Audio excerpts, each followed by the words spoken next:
Hello and welcome back to the Parables of Christ. Welcome you today. We're going to be looking at Luke chapter 14, verses 7 through 11. It's a parable usually called the Seats of Honor. I call it Jesus Comes to Dinner Part 1. You can call it whichever one you'd like. Before we take a look at our text, I'd like to just bow for a moment and pray, and then we'll get right to it. Heavenly Father, I want to thank you for this day. I want to thank you for your word, and I want to ask you to please be with me today to help me to think and to speak clearly, and in such a manner that it might bring honor and glory to you, and that it might help your people. I pray for those who are watching and listening that this might benefit them, that it might build them up in the faith and help them to draw closer to you. For we ask this in the name of Jesus. Amen.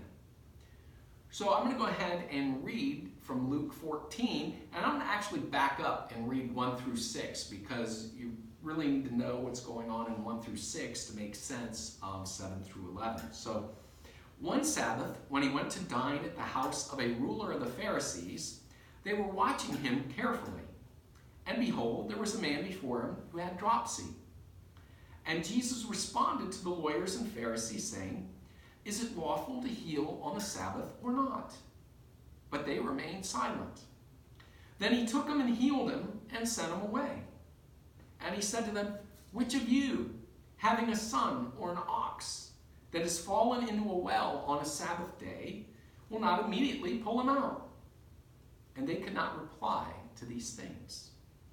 Now he told a parable to those who were invited when he noticed how they chose the places of honor, saying to them, "When you are invited by someone to a wedding feast, do not sit down in a place of honor, lest someone more distinguished than you be invited by him, and he who invited you both will come and say to you, 'Give your place to this person,' and then you will begin with shame to take the lowest place. But when you are invited, go and sit in the lowest place, so that when your host comes, he may say to you, 'Friend, move up higher.' Then you will be honored in the presence of all who sit at table with you. For everyone who exalts himself will be humbled, and he who humbles himself will be exalted."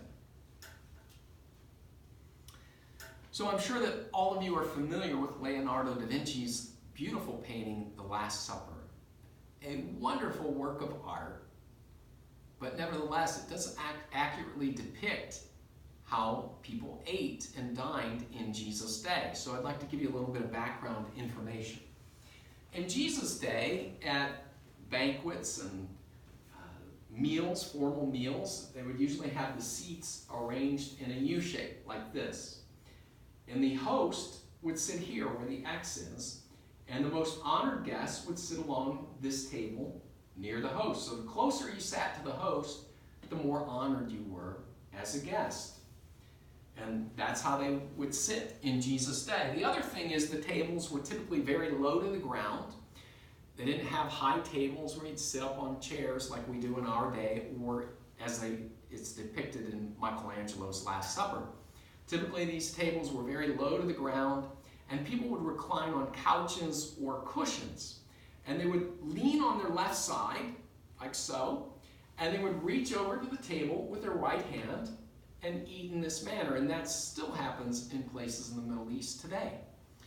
And their feet would be out toward the wall. And they would sit around the table, and they would eat, and they would converse. And these were often very lively affairs, very joyous times of conversation and eating and relaxation, a lot of fun. And typically the host and the most honored guests would come in last.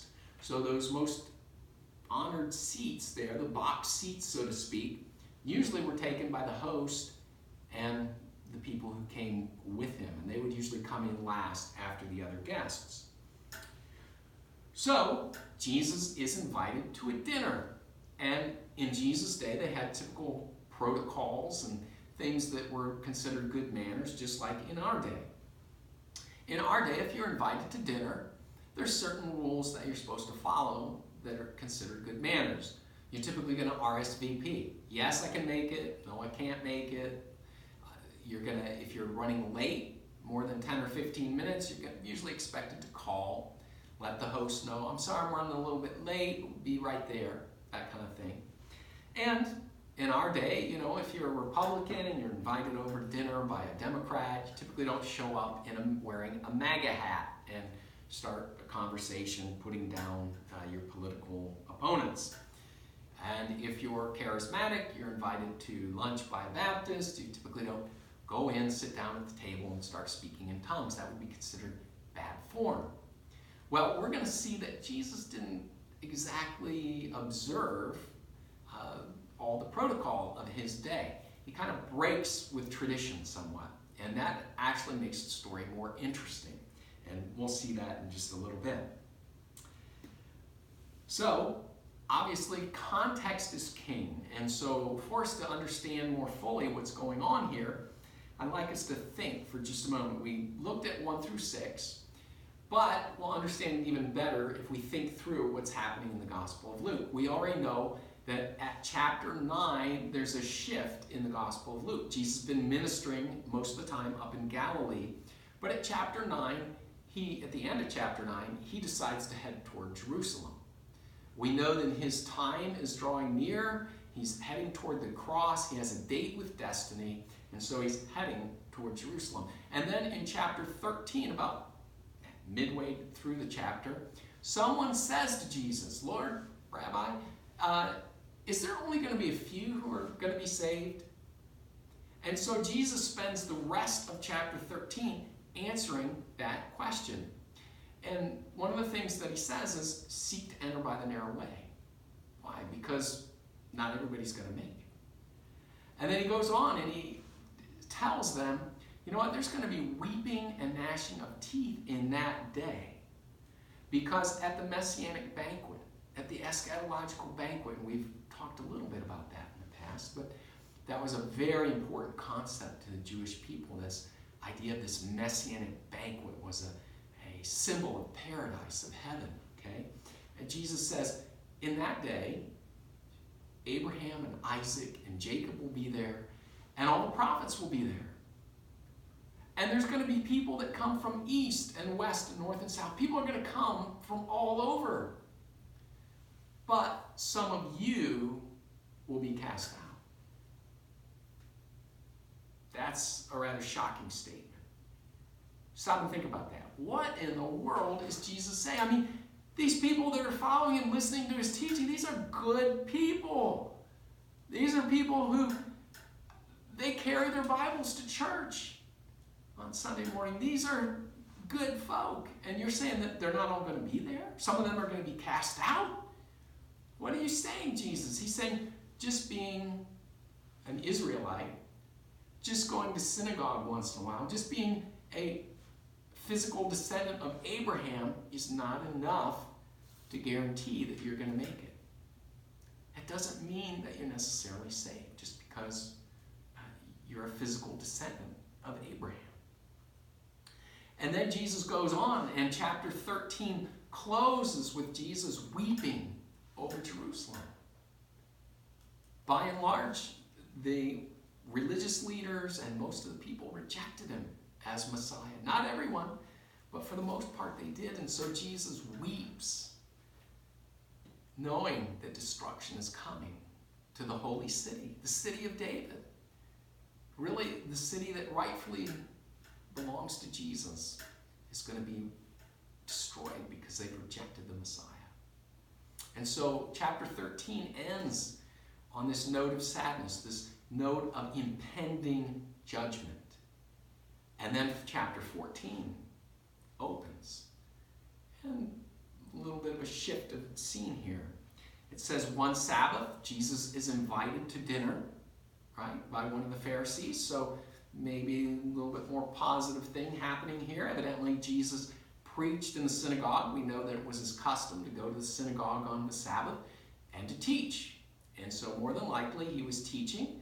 And one of the Pharisees, who is pretty high up in the ranks of the Pharisees, was impressed. And he said, I want to have this guy over. I want to learn more about his teaching. I want to get to know him better. I hear that he can do miracles. and I've heard him preach, but I really want to know more about him for myself. So he invites him over. And they're sitting there having a conversation about the pennant race or maybe the upcoming draft or whatever. No, actually, I think they were probably having a theological conversation about the Sabbath. Why do I think that? Well, because it tells us there's a man there with dropsy. And Jesus responded to the lawyers and Pharisees saying, is it lawful to heal on the Sabbath or not? So it sounds like there was a conversation going on, and Jesus is responding to them in this conversation. It's interesting that the word hydropikos is used here. It means dropsy. It's translated dropsy in English, but it's only used here in the New Testament. And so I think that's a sign that probably Luke actually did write the Gospel of Luke, and that he was a doctor and a traveling companion of the Apostle Paul. So just throw that in there. That's interesting to note that it's only used here.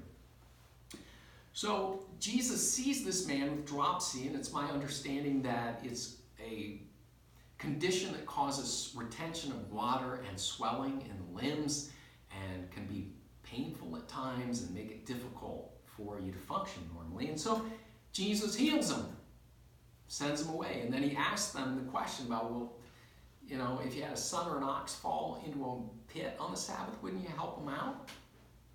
And they don't say anything. But already Jesus has broken with protocol, right? I mean, he knew what they believed about Sabbath observance. He knew that the majority of the people sitting there would not be in favor of him healing on the Sabbath. If it were me, I probably would have said to the guy, hey, meet me after dinner and I'll heal you then. But not Jesus. He just goes ahead and heals the guy and sends him away and continues on with the meal. I don't know, but I'm guessing that the atmosphere right now has become very tense. Very tense, because Jesus is a guest. He's on their turf. He's in the Pharisees' home with his other Pharisee buddies, and they're eating this meal, and Jesus goes ahead and heals this guy, and he knows that they're against this. But he does it anyway. And so I think it leads to a very intense kind of atmosphere. It leaves me wondering what's going to happen next. And we're going to get to that in just a moment. As I've mentioned before, research has shown that if you take a break in the middle of a time of teaching, then it helps people to actually retain more of what they've heard. And so I'm just going to take one moment to take a break. And you can just go ahead and jot down something that you learned, something that was of interest, something that you want to do further research on. And just take a moment to reflect on what you've heard so far and think about this passage, and I'll come right back in a moment and we'll pick up and we'll see the rest of the story in just a moment.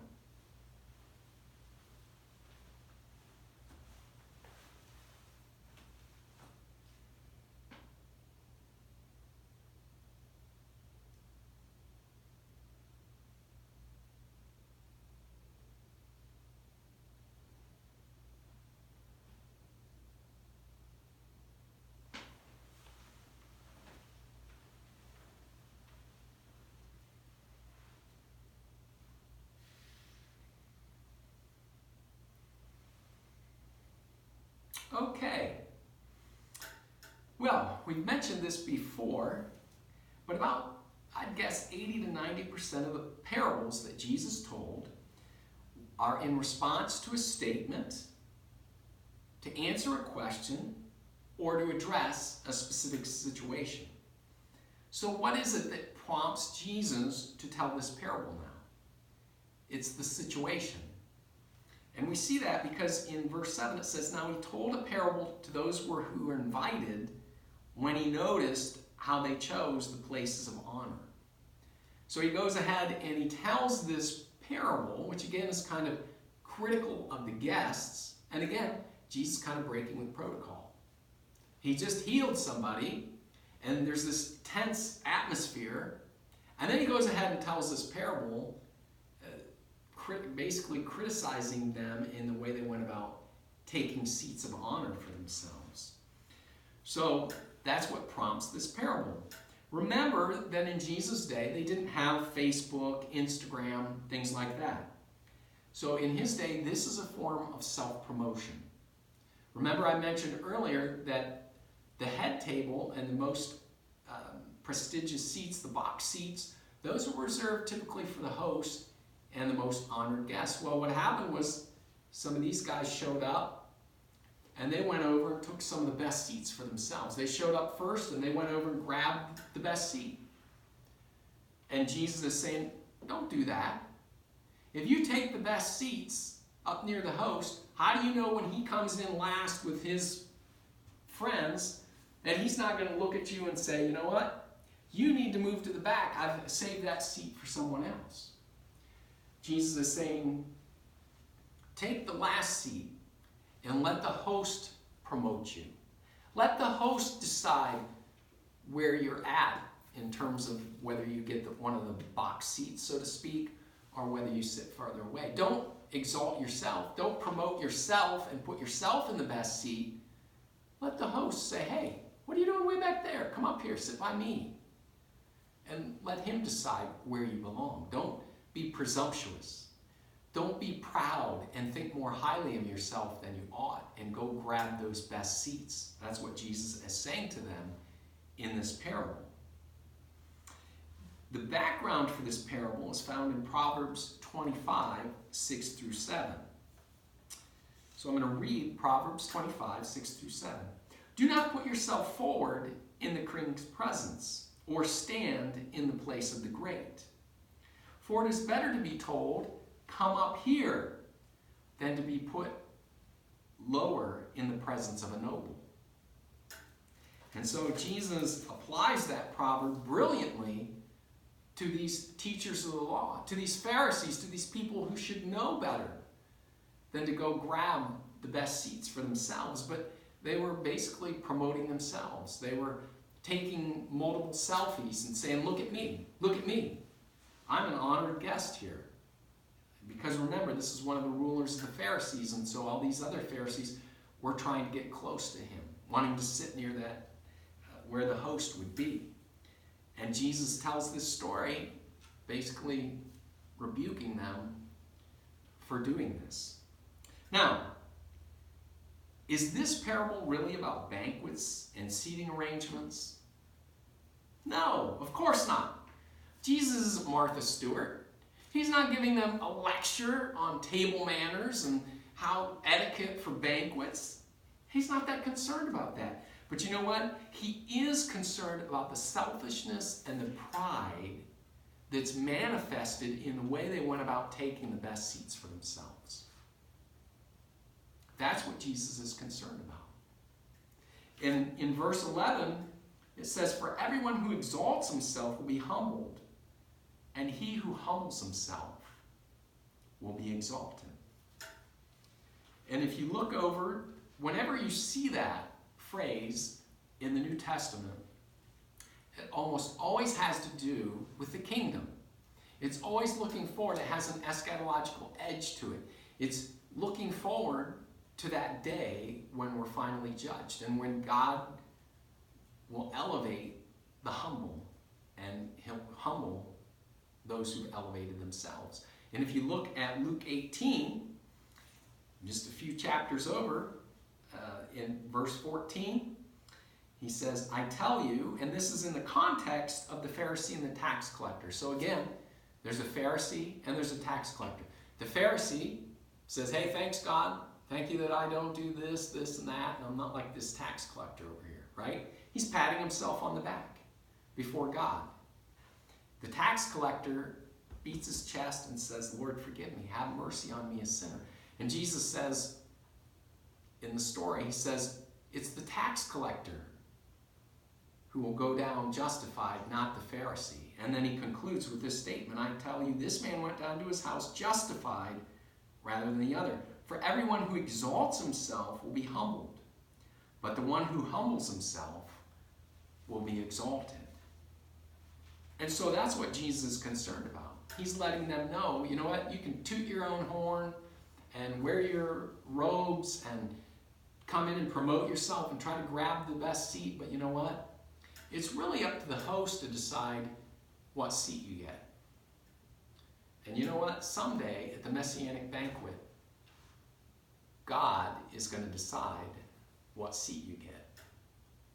You can promote yourself all you want in this life, but the day is coming when God's going to decide where you sit.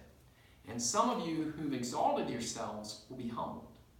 And some of the people who've been overlooked in this life, they're going to be exalted and placed in seats of honor. And that's what Jesus is driving at here. There's some other passages. I won't take time to read all of these. Psalm 75, 6 through 7 is a great passage. Victory does not come from east or west or from the wilderness, for God is the judge. He brings one down and he exalts another. So that's Psalm 75, 6 through 7.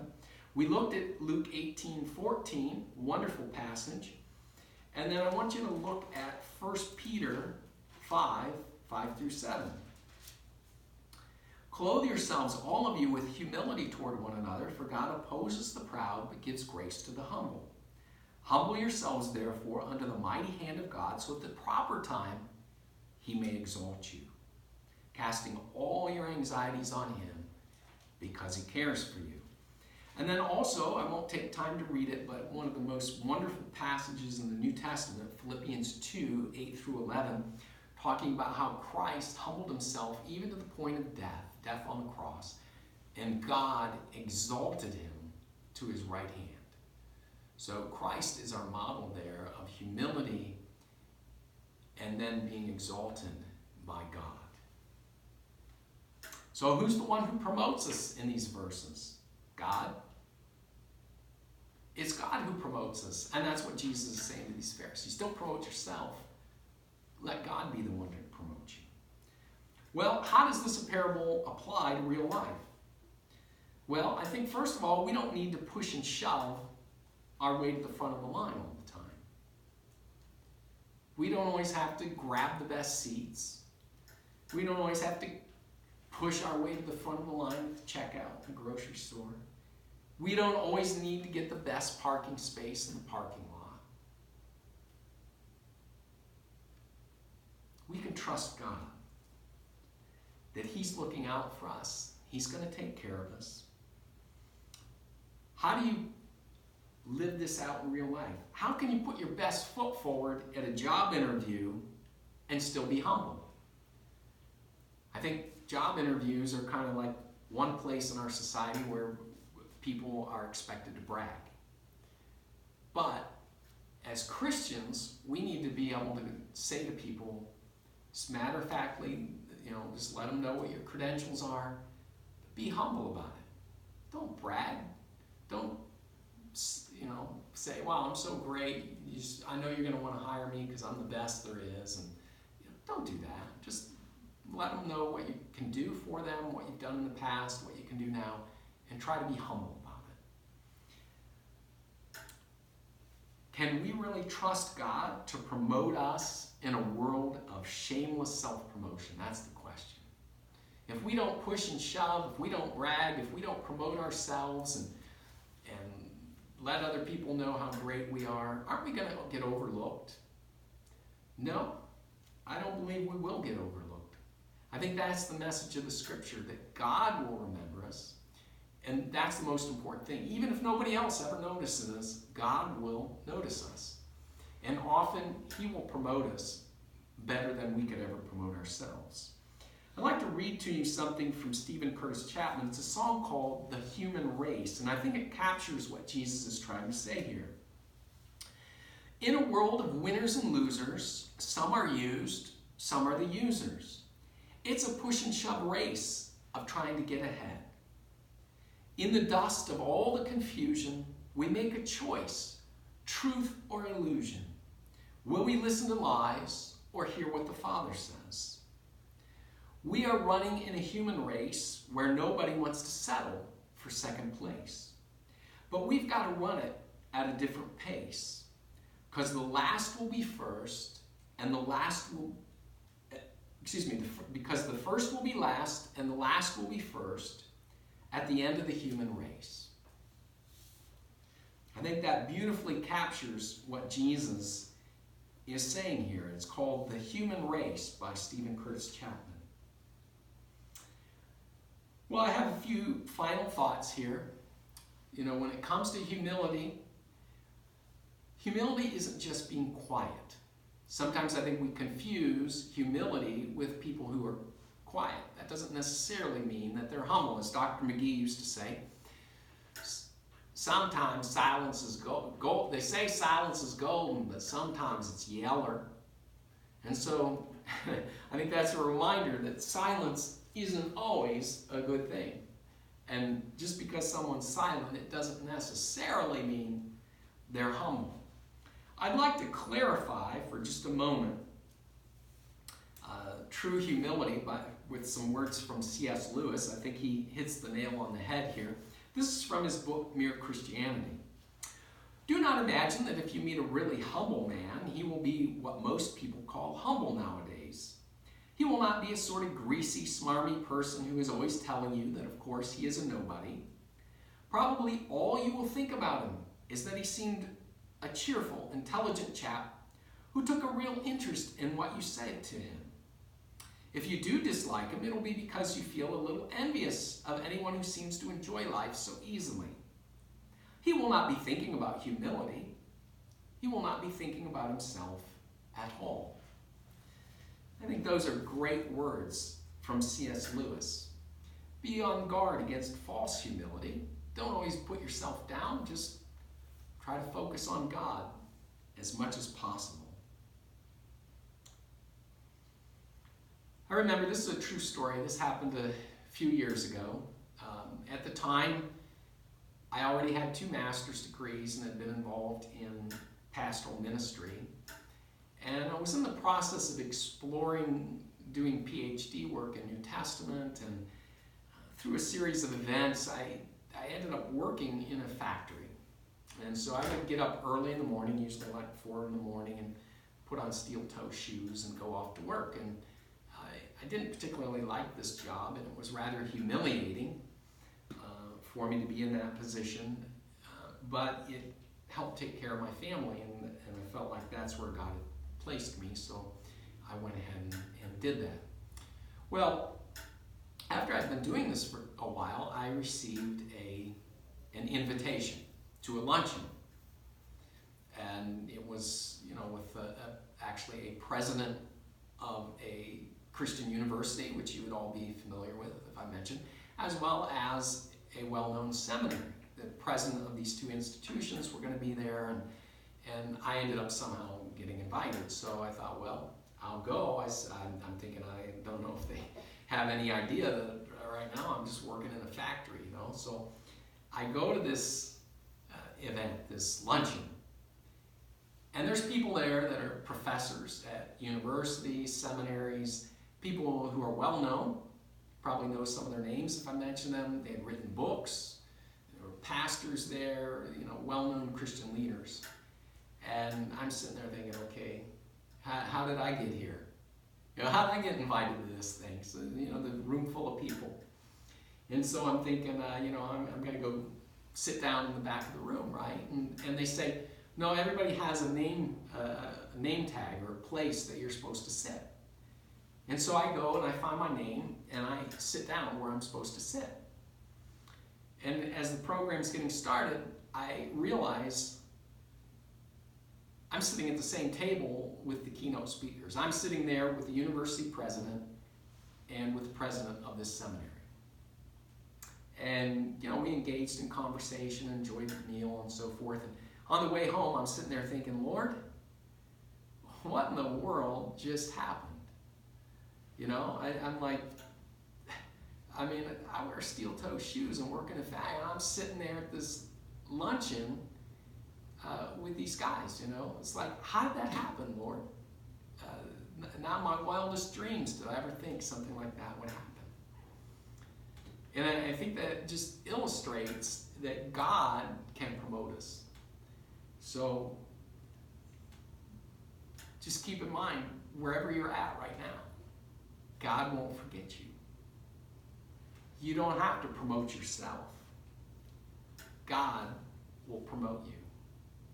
No matter where you are, what you're doing right now, God's not going to forget you. In His time and in His way, He'll promote you.